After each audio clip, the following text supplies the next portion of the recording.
అండి అందరికీ ఈరోజు మనం నేర్చుకోబోతున్నది ఉపాధ్యాయ సాధికారత. ఆ చాప్టర్ నుంచి ముఖ్యమైన పాయింట్స్ అన్నీ కూడా మనం నేర్చుకోబోతున్నాం. చాలా యూజ్ఫుల్ అయ్యేటటువంటి వీడియో చివరి వరకు చూడండి, మీకు చాలా యూజ్ఫుల్ అవుతుంది. ఇక్కడ ఫస్ట్ మనం చూస్తే ఉపాధ్యాయ సాధికారత అంటే అర్థం ఏమిటి?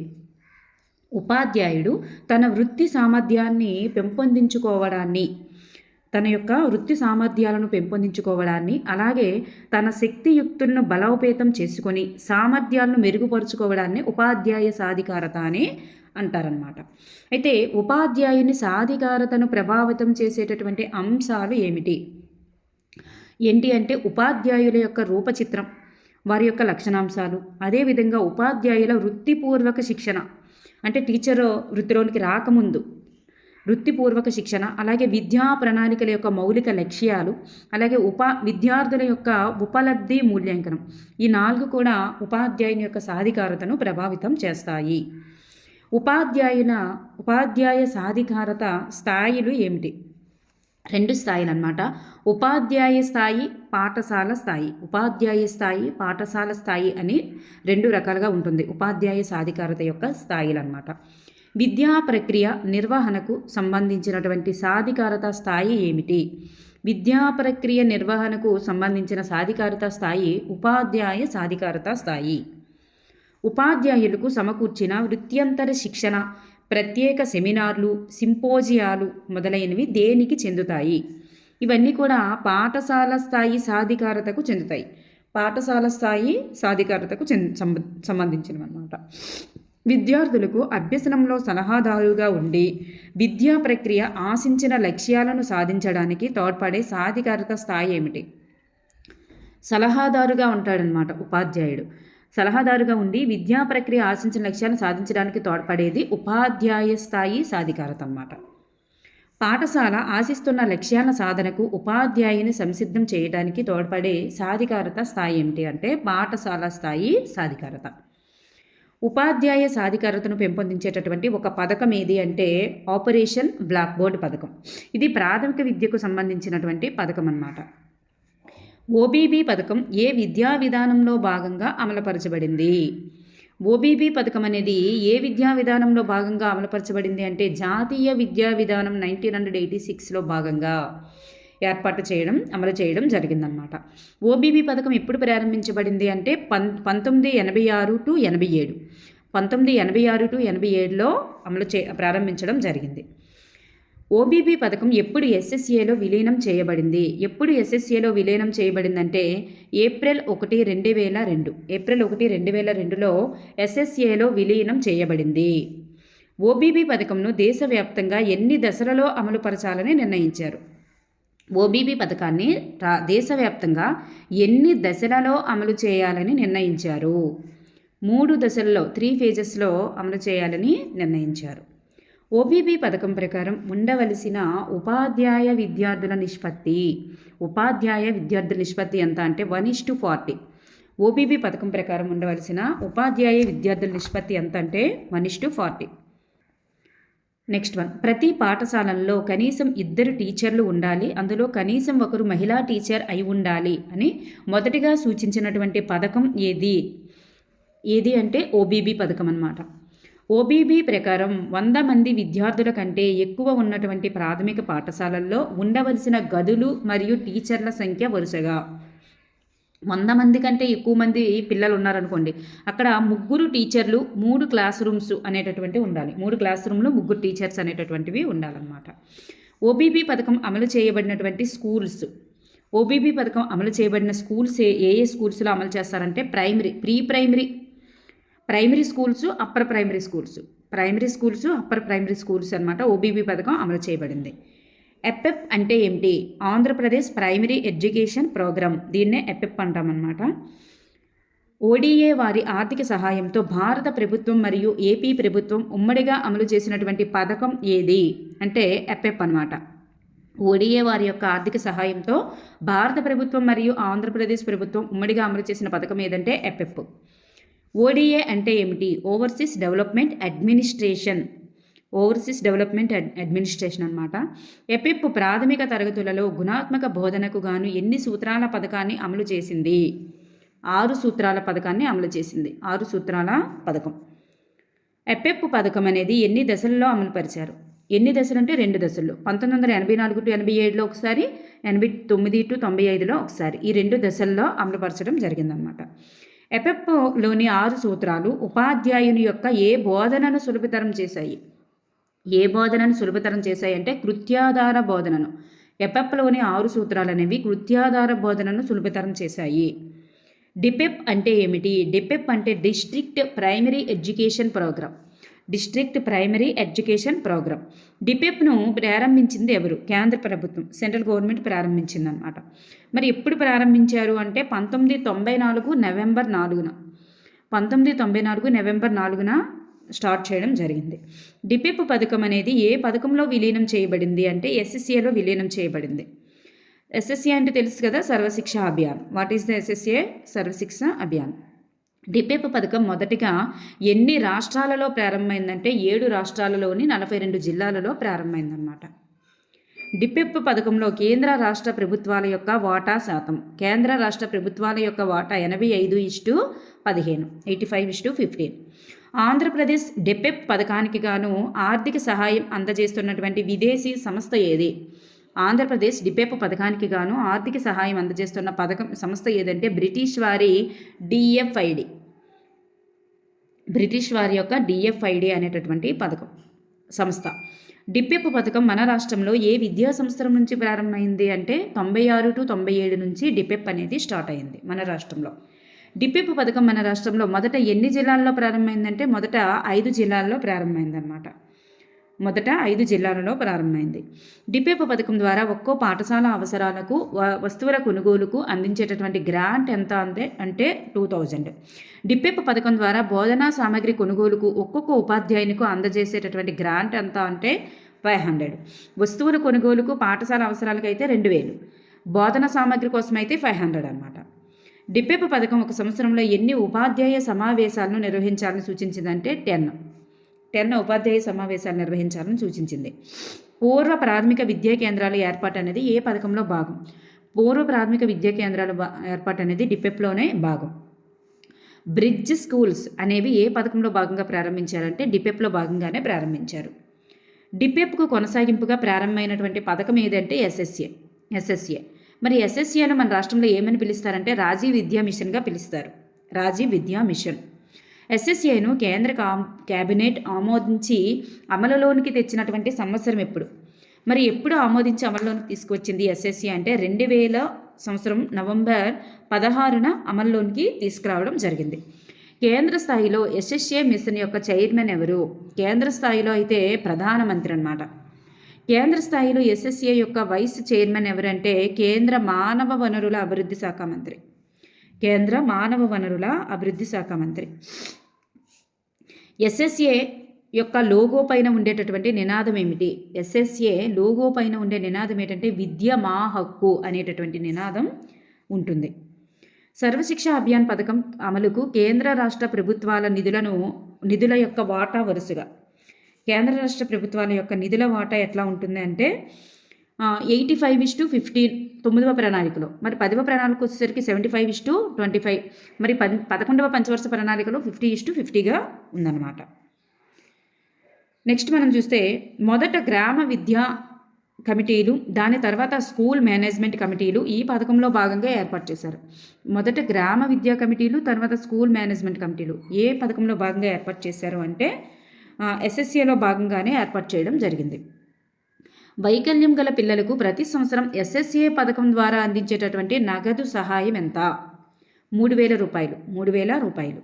ప్రాథమిక పాఠశాల లేని చోట విద్యా హామీ పథకం క్రింది విద్యా కేంద్రాల నిర్వహణను ఏ పథకంలో భాగంగా అమలుపరిచారు?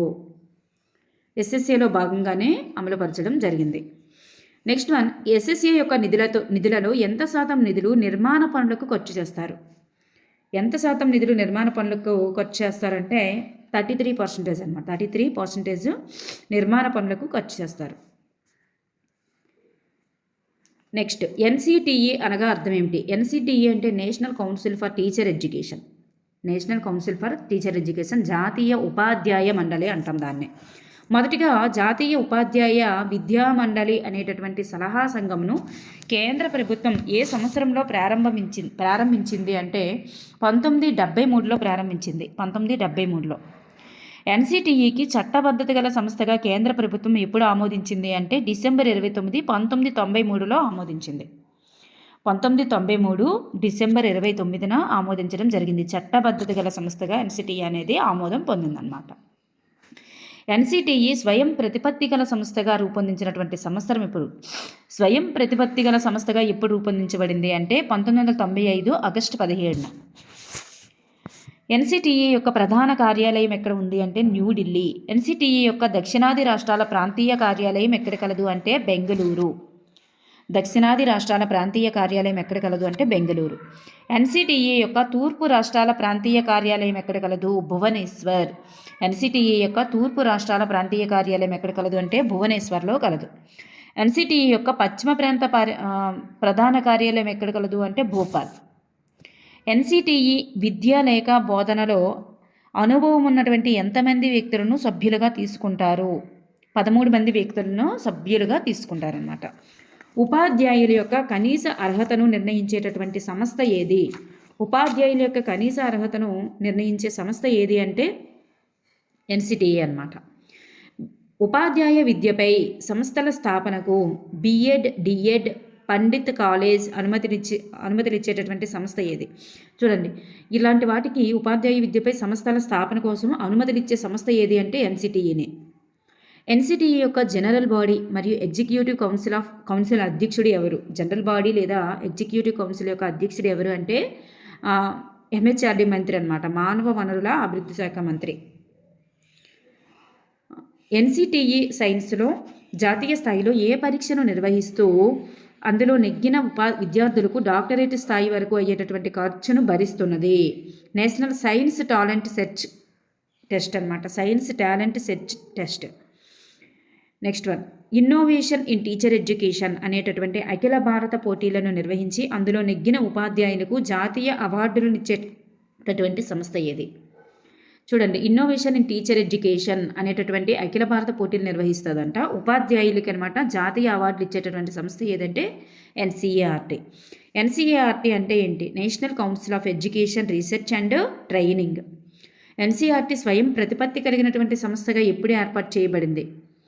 స్వయం ప్రతిపత్తి కలిగినటువంటి సంస్థగా ఎప్పుడు ఏర్పాటు చేయబడిందంటే 1961 సెప్టెంబర్ 1న. ఎన్సిఆర్టీ అధ్యక్షులు ఎవరుంటారు? ఎన్సిఆర్టీ అధ్యక్షులు ఎవరంటే మానవ వనరుల శాఖ మంత్రి. ఎన్సిఆర్టీలో ఎన్ని విభాగాలు ఉంటాయి? ఎన్సిఆర్టీలో ఎన్ని విభాగాలు ఉంటాయి అంటే ఎన్ని విభాగాలు ఉంటాయి అంటే 15 విభాగాలు ఉంటాయన్నమాట. సిఐఈటీతో సహా 15 విభాగాలు అనేటటువంటివి ఉంటాయన్నమాట. నెక్స్ట్ వన్, ఎన్సిఆర్టీ ఆధ్వర్యంలో నడుస్తున్నటువంటి విద్యా సాంకేతిక సంస్థ ఏది?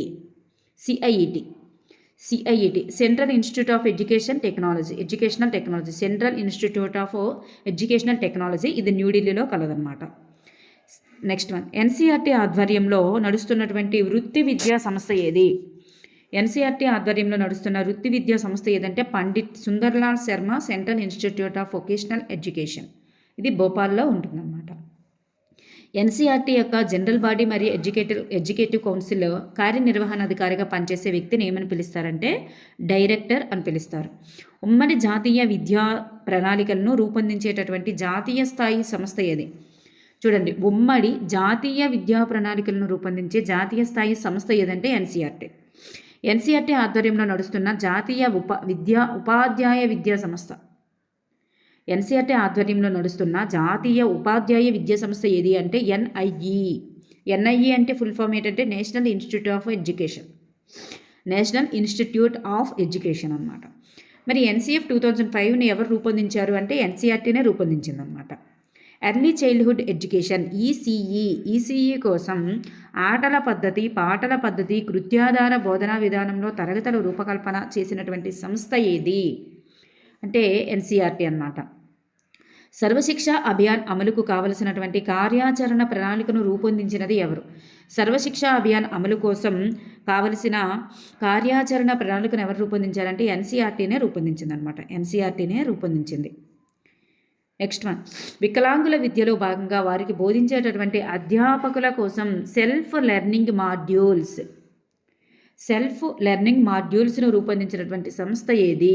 వికలాంగుల విద్యలో భాగంగా వారికి బోధించేటటువంటి అధ్యాపకుల కోసం సెల్ఫ్ లెర్నింగ్ మాడ్యూల్స్ని ఎవరు రూపొందించారంటే ఎన్సీఆర్టీ. జాతీయ స్థాయి పాఠశాల textbooks, workbooks, supplementary రీడర్లను ప్రచురించే సంస్థ ఏది అంటే ఎన్సీఆర్టీ. నీపా అనేది ఒక విద్యా ప్రణాళిక మరియు విద్యా పరిపాలనలో కేంద్ర ప్రభుత్వానికి సలహా ఇచ్చేటటువంటి స్వయం ప్రతిపత్తి కలిగినటువంటి సంస్థ. నీపా అనేది ఇది ఒక విద్యా ప్రణాళిక మరియు విద్యా పరిపాలనలో కేంద్ర ప్రభుత్వానికి సలహా ఇచ్చేటటువంటి సంస్థ, స్వయం ప్రతిపత్తి కలిగినటువంటి ఒక సంస్థ. నీపా అంటే ఫుల్ ఫామ్ ఏంటంటే national institute of educational planning and administration, జాతీయ విద్యా ప్రణాళిక మరియు పరిపాలనా సంస్థ అని చెప్పబడుతుంది. నీపాను మొదట ఏ పేరుతో పిలిచేవారు? నీపాను ఐపా అని పిలిచేవాళ్ళు. అంటే Asian institute of educational planning and administration. ఇక్కడ నేషనల్ అని వస్తే ఇక్కడ ఏషియన్ అనేటటువంటిది అనమాట ఓల్డ్లో. దీనిని కేంద్ర ప్రభుత్వం 10 సంవత్సరాల ఒప్పంద ప్రాతిపదికన యునెస్కోతో కలిసి 1962లో స్థాపించింది. దేనిని యునెస్కోతో కలిపి స్థాపించారు అంటే ఐపాను న్యూపాగా కేంద్ర ప్రభుత్వం ఎప్పుడు మార్పు చేసిందంటే 1979లో మార్పు చేసింది. ఐపా 62లో ఏర్పడింది, 79లో నీపాగా మారిపోయింది. నీపాలో ఎన్ని అకాడమిక్ విభాగాలు ఉంటాయంటే 8 అకాడమిక్ విభాగాలు అనేవి ఉంటాయి. నీపాలో ఉపాధ్యాయ అధ్యాపకులకు, విద్యా పరిపాలకులకు పరిపాలనా రంగంలో సలహాలనిచ్చేది. ఉపాధ్యాయ అధ్యాపకులకు, విద్యా పరిపాలకులకు పరిపాలనా రంగంలో సలహాలనిచ్చేటటువంటి జాతీయ సంస్థ ఏది అంటే నీపా అన్నమాట. కేంద్ర రాష్ట్ర విద్యాధికారుల సామర్థ్యాలను మెరుగుపరచడానికి తగిన శిక్షణా కార్యక్రమాలను నిర్వహించే జాతీయ సంస్థ ఏది అంటే నీపా అన్నమాట. విద్యా పరిపాలనా రంగంలో పనిచేస్తున్నటువంటి international institute of educational planning సంబంధిత జాతీయ సంస్థ ఏది? విద్యా పరిపాలనా రంగంలో పనిచేస్తున్నటువంటి international institute of educational planning సంబంధిత జాతీయ సంస్థ ఏదంటే NIEPA. Central advisory board of education CABE, దీన్ని central advisory board of education CABA అనగా అర్థం ఏంటంటే ఎడ్యుకేషన్. ఇది ఎప్పుడు ఏర్పాటు చేయబడింది అంటే 1921లో ఏర్పాటు చేయబడింది. క్యాబ్ అనేది 1921లో ఏర్పాటు చేయబడింది. ఆర్థిక మాంద్యం కారణంగా 1929లో రద్దు చేయబడింది. మళ్ళీ 1935లో మళ్ళీ పునఃస్థాపన జరిగిందనమాట. 35లో 29లో ఆర్థిక మాంద్యం కారణంగా రద్దు చేయబడి 1935లో మళ్ళీ దాన్ని ఏర్పాటు చేశారు. మరి దీని యొక్క చైర్మన్ ఎవరుంటారంటే కేంద్ర మానవ వనరుల అభివృద్ధి శాఖ మంత్రి చైర్మన్గా ఉంటారు. కేంద్ర స్థాయిలో విద్యా కమిటీలను నియమించేటటువంటి సంస్థ మరియు వాటి నివేదికలను సమీక్షించి విద్యాభివృద్ధికి సంబంధించినటువంటి కేంద్ర ప్రభుత్వానికి తగిన సూచనలు ఇచ్చేది ఏది అంటే క్యాబ్. చూడండి, విద్యా కమిటీలను నియమిస్తుంది, వాటి నివేదికలను సమీక్షించి విద్యాభివృద్ధికి సంబంధించినటువంటి సూచనలు ఇస్తుంది అన్నమాట కేంద్ర ప్రభుత్వానికి. ఏది అంటే CABE. Next one, CBSE central board of secondary education. మరి దీన్ని ఎప్పటి నుంచి ఈ పేరుతో పిలుస్తున్నారు అంటే 1952లో. 1929లో board of high school intermediate ఎడ్యుకేషన్గా స్థాపించబడినటువంటి రెండవ పురాతన సంస్థ ఏది అంటే CBSE. 1929లో board of high school intermediate ఎడ్యుకేషన్గా స్థాపించబడిన రెండవ పురాతన సంస్థ ఏదంటే CBSE. జాతీయ స్థాయిలో 10వ 12వ తరగతుల పరీక్షలను నిర్వహించి సర్టిఫికేట్లను జారీ చేసేది ఎవరంటే CBSE. All India engineering entrance AIEEE పరీక్షను నిర్వహించే సంస్థ ఏది అంటే CBSE. పరీక్షా పత్రాలను సరిచేసే పరీక్షలకు రిఫ్రెషర్ తరగతులను నిర్వహించే జాతీయ విద్యా సంస్థ ఏదంటే CBSE. పరీక్షా పత్రాలను సరిచేసి పరీక్షకులకు రిఫ్రెషన్ తరగతులను నిర్వహిస్తుంది అన్నమాట. ప్రతి సంవత్సరం గణితంలో గ్రూప్ మ్యాథమెటిక్స్ ఒలింపియాడ్ పరీక్షలను నిర్వహించే సంస్థ ఏది, జాతీయ సంస్థ ఏదంటే CBSE. గ్రూప్ మ్యాథమెటిక్స్ ఒలింపియాడ్ పరీక్షలను నిర్వహిస్తుంది. రాష్ట్ర విద్యా పరిశోధన మరియు శిక్షణా మండలి SCRT అనగా ఏంటంటే రాష్ట్ర విద్యా పరిశోధన మరియు శిక్షణా మండలి. రాష్ట్ర ప్రభుత్వానికి విద్యా సలహాదారు ఎవరంటే SCRT అన్నమాట. SCRTని మొదట ఏమని పిలిచేవారు అంటే SIE అని పిలిచేవారు, state institute of in state institute of ఎడ్యుకేషన్గా పిలిచేవారు అనమాట. SIEగా పిలిచేవారు మొదట. సంవత్సరం SIE అనేటటువంటిది SCRTగా ఎప్పుడు మార్చబడింది అంటే 1976లో SCRTగా మార్చడం జరిగింది. SCRT సంస్థ యొక్క డైరెక్టర్గా పనిచేసే వ్యక్తి ఎవరు అంటే కమిషనర్ లేదా స్కూల్ ఎడ్యుకేషన్ యొక్క డైరెక్టర్ అన్నమాట. రాష్ట్ర ప్రభుత్వానికి విద్యాభివృద్ధికి సంబంధించినటువంటి సలహాలు, తగిన పథకాలు మరియు పాఠశాలల నిర్వహణ ప్రధాన కార్యనిర్వాహక లక్ష్యాలతో ఏపీ రాష్ట్రంలో స్థాపించబడిన సంస్థ ఏది అంటే SCRT అన్నమాట. రాష్ట్ర పాఠ్యాంశాలను రూపొందించే సంస్థ ఏది అంటే పాఠ్యాంశాలను రూపొందించేది SCRT. కొత్త ధోరణులకు అనుగుణంగా ఉపాధ్యాయులకు ఇన్ సర్వీస్ శిక్షణ అందించే రాష్ట్ర స్థాయి సంస్థ ఏదంటే SCRT. ఇన్ సర్వీస్ శిక్షణ ఇచ్చే సంస్థ ఏదంటే SCRT. అంటే టీచర్గా అయిన తర్వాత వృత్యంతర శిక్షణలు ఇస్తారు కదా, అదనమాట. రాష్ట్ర పాఠశాలల్లో భాగంగా పాఠ్య పుస్తకాలను రాసేటటువంటి రచయితలను ఎంపిక చేసేది కూడా SCRTనే. రాష్ట్రంలో స్థాపించబడినటువంటి డైట్ కళాశాలలకు NCERT అనుమతి తర్వాత దీని అనుమతి తప్పనిసరి. డైట్ కళాశాలలకి NCERT అనుమతి తీసుకున్న తర్వాత SCRT అనుమతి తప్పనిసరి అన్నమాట. SCRT అనుమతి తప్పనిసరి. ప్రశ్నాపత్రాల తయారీలో ఉపాధ్యాయులకు శిక్షణ అందించేటటువంటి సంస్థ ఏది? ప్రశ్నాపత్రాల తయారీలో కూడా శిక్షణ అందించే సంస్థ SCRT. జిల్లా స్థాయి మరియు రాష్ట్ర స్థాయి సైన్స్ ప్రదర్శనలను నిర్వహించే సంస్థ ఏదంటే APSCRT. భారతదేశంలో మొదటిగా ఆడియో విజువల్ విద్యా కార్యక్రమాన్ని అమలు చేసినటువంటి జాతీయ విద్యా సంస్థ ఏది అంటే SCRT మరియు సైట్ అంటే ఆడియో విజువల్ విద్యా కార్యక్రమాలను నిర్వహిస్తుంది కదా సైట్, అలాగే SCRT, ఈ రెండు కూడా అనమాట. State institute of education technology SIET సైట్ అనగా ఏంటంటే అర్థం state institute of educational and technology. జిల్లా విద్యా మరియు శిక్షణ సంస్థ డైట్ అనగా అర్థం ఏంటంటే జిల్లా విద్య మరియు శిక్షణ సంస్థ. జిల్లా విద్యా మరియు శిక్షణ సంస్థ డైట్ అనేటటువంటిది ఈ డైట్ను ప్రతిపాదించినటువంటి 1986లో ప్రతిపాదించినది ఎవరంటే 1986 జాతీయ విద్యా విధానం అనేటటువంటిది ప్రతిపాదించడం జరిగిందనమాట. డైట్లను ఇంతకుముందు ఏమని పిలిచేవారు అంటే TTLగా పిలిచేవారు. డైట్లో మొత్తం ఎన్ని విభాగాలు ఉంటాయంటే 7 విభాగాలు. ఏంటి అవి?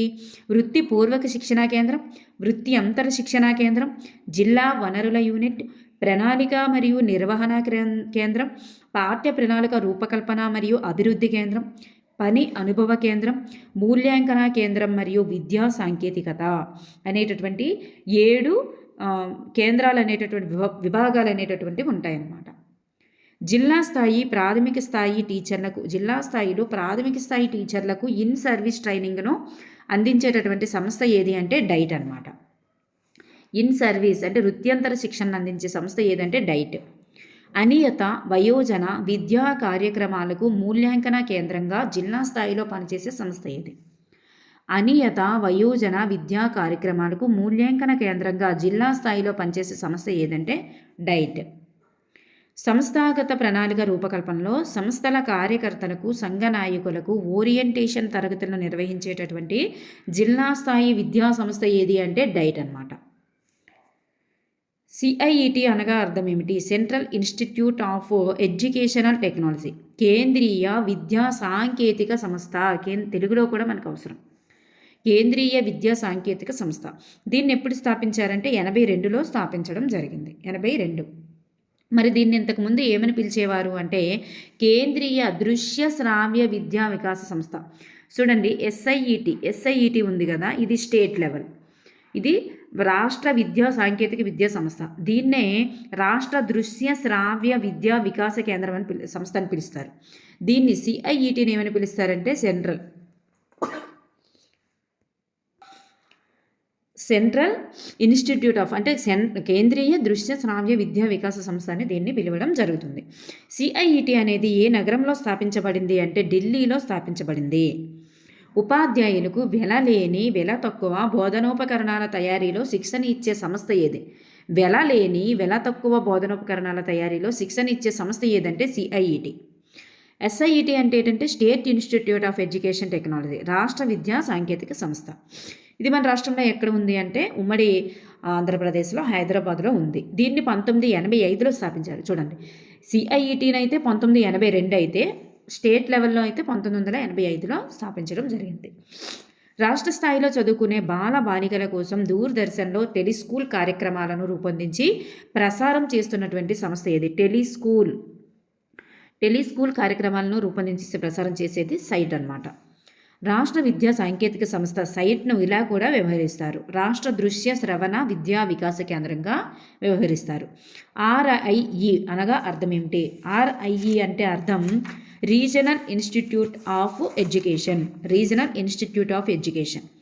RIEలను ఏర్పాటు చేసే సంస్థ ఏదంటే NCERTనే RIEల్ని ఏర్పాటు చేస్తుంది.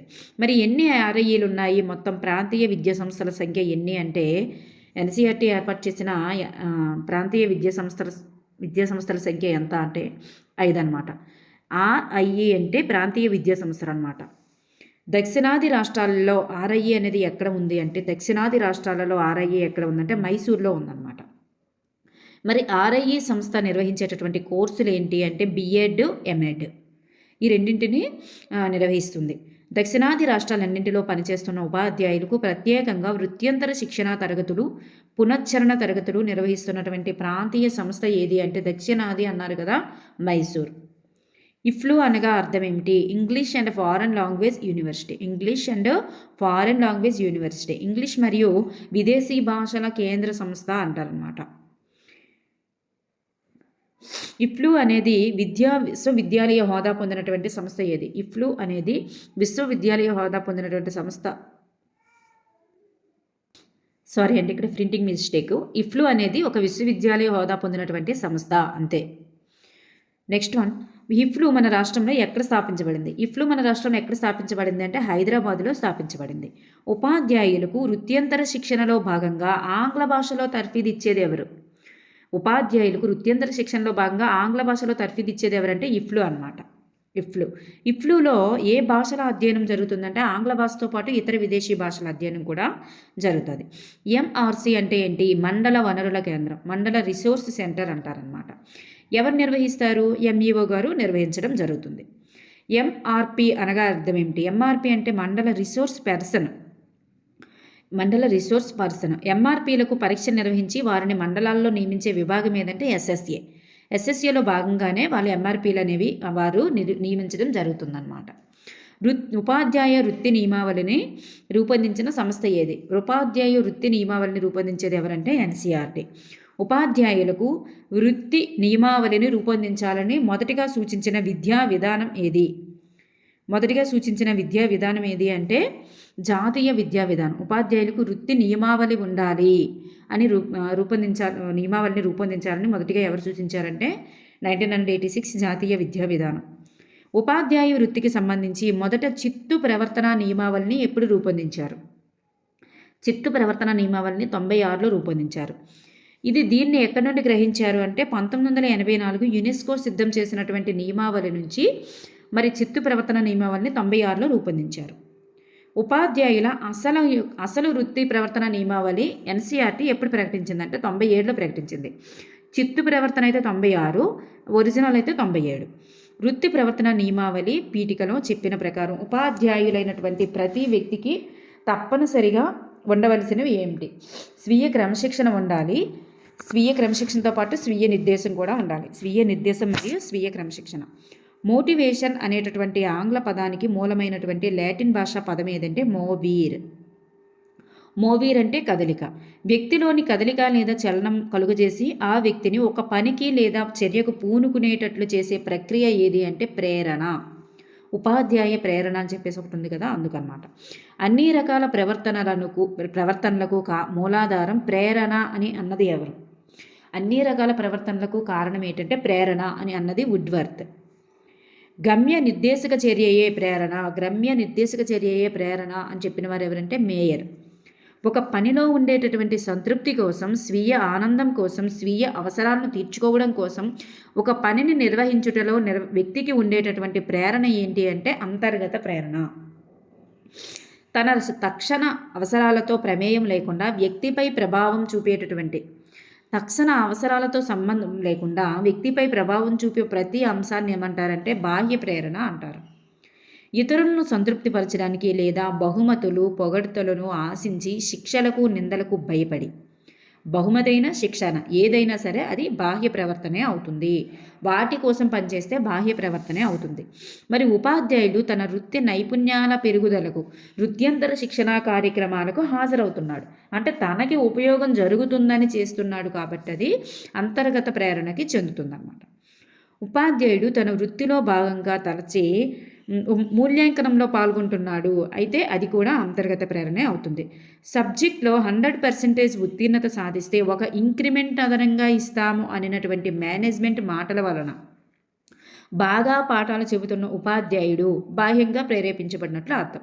ఎందుకంటే ఇంక్రిమెంట్ అనేది మరి అతనికి ప్లస్గా పనిచేస్తుంది. సో అది బాహ్య ప్రేరణకు సంబంధించినది. ఇంక్రిమెంట్ కోసం చేస్తున్నాడు కాబట్టి బాహ్య ప్రేరణ. ఖచ్చితమైనటువంటి సమయమునకు బడికి వెళ్ళకపోతే సీఎల్ నమోదు చేస్తారేమో అని భయంతో పాఠశాలలకు ఖచ్చితమైన సమయానికి వెళ్ళే ఉపాధ్యాయుడు బాహ్యంగా ప్రేరేపించబడినట్లే.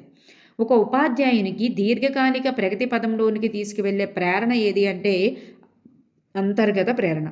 బయటికి కనిపించేటటువంటి ప్రేరణ ఏది అంటే బాహ్య ప్రేరణ. కొన్ని లక్ష్యాలను ఎంచుకొని ఆ లక్ష్యాలు సాధించాలి అనేటటువంటి తపనతో ఒక్కొక్క లక్ష్యాన్ని చేరుకునేదాకా పట్టుదల చూపించే వారిలో కనిపించే ప్రేరణ ఏదంటే సాధనా ప్రేరణ. ఒక ఉపాధ్యాయుడు అనేక పదవులను పొందుతూ దేశంలోనే అత్యున్నత రాష్ట్ర స్థాయి పదవిని పొందడంలో కలిగేటటువంటి ప్రేరణ ఏది అంటే సాధనా ప్రేరణ.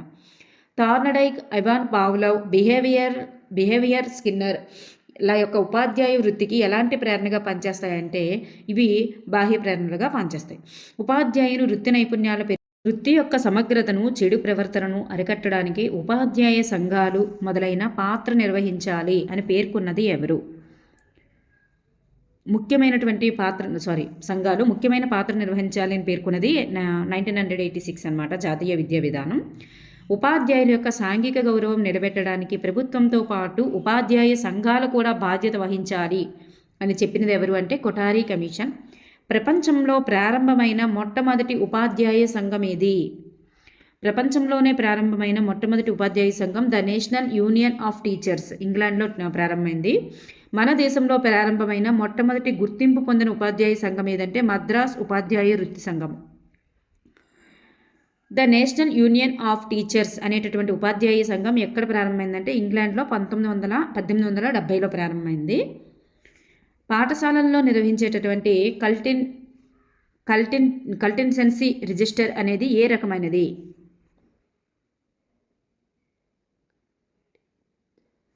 ఇది కంటింజెన్సీ అన్నమాట. కంటింజెన్సీ రిజిస్టర్ అనేది ఏ రకమైనది అంటే ఇది ఒక ఆర్థిక సంబంధమైనటువంటి రిజిస్టర్.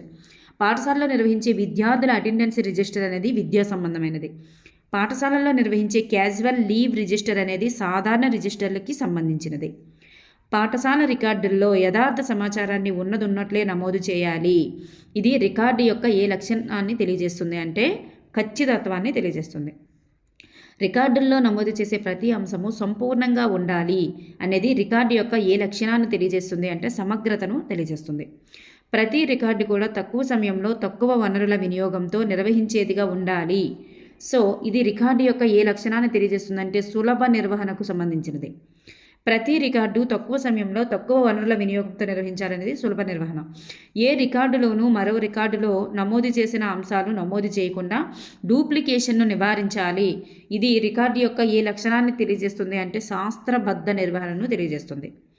పాఠశాలలను సందర్శించినటువంటి పర్యవేక్షకులకు లేదా తనిఖీదారులకు పాఠశాల నిర్వహణ గురించి ఒక విద్యా సంవత్సరంలో జరిగిన ముఖ్య కార్యక్రమాలను వివరించుటకు ఉపయోగపడేటటువంటి రిజిస్టరు మరియు సందర్శకులు తమ సందర్శనాంశాలను నమోదు చేసే రిజిస్టర్ ఏది అంటే లాగ్ బుక్ అన్నమాట.